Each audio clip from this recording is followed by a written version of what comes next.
Assalamualaikum warahmatullahi wabarakatuh. Nama saya Nadia Latifah. Di video kali ini saya mendapat tugas untuk menjelaskan dan memberi contoh dari istilah-istilah sosiolinguistik seperti convergence, divergence, ideolek, jargon, dan terakhir ada slang. Yang pertama ada convergence.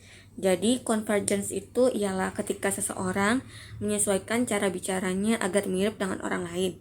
Tujuannya supaya terdengar lebih akrab, sopan, atau diterima dalam suatu kelompok. Misalnya tuh kayak seorang mahasiswa dari Indonesia yang berbicara bahasa Inggris dengan aksen yang netral supaya dipahami teman bulenya.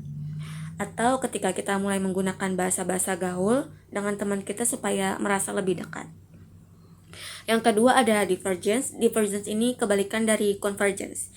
Divergence adalah ketika seseorang sengaja mempertahankan atau menonjolkan perbedaan cara bicaranya agar terlihat berbeda atau untuk menegaskan identitasnya. Misalnya seperti orang Banjar yang tetap menggunakan bahasa Banjarnya saat berbicara dengan teman Jawanya. Karena ini menunjukkan asalnya dan identitas budayanya sendiri. Lalu yang ketiga ada ideolek. Ideolek adalah gaya bicara unik dari setiap individu. Semua orang punya ideolek karena setiap orang punya pilihan katanya sendiri dan kebiasaan berbicara yang berbeda. Misalnya kayak kebiasaan bilang, oh my god, ketika kaget, sementara temanmu mungkin berkata astaga naga. Itu bagian dari ideolek juga.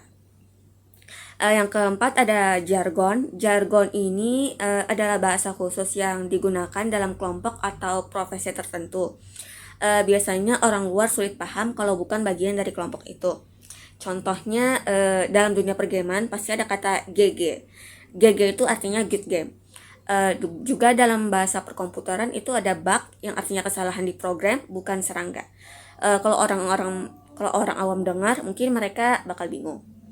Terakhir ada slang.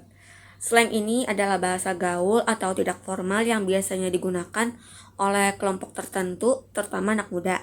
Slang cepat berubah dan tidak selalu ditemukan di kamus formal. Contohnya kayak baper, ngep, bestie, FOMO mungkin. Artinya bisa berbeda tergantung zaman dan komunitasnya sendiri. Jadi singkatnya tadi convergence itu menyesuaikan cara bicara, divergence mempertahankan perbedaan, ideolek gaya bicara pribadi, jargon bahasa khusus kelompok tertentu, dan terakhir slang bahasa gaul tidak formal. Saya rasa itu dia. Terima kasih telah menonton. Semoga membantu. Wassalamualaikum warahmatullahi wabarakatuh.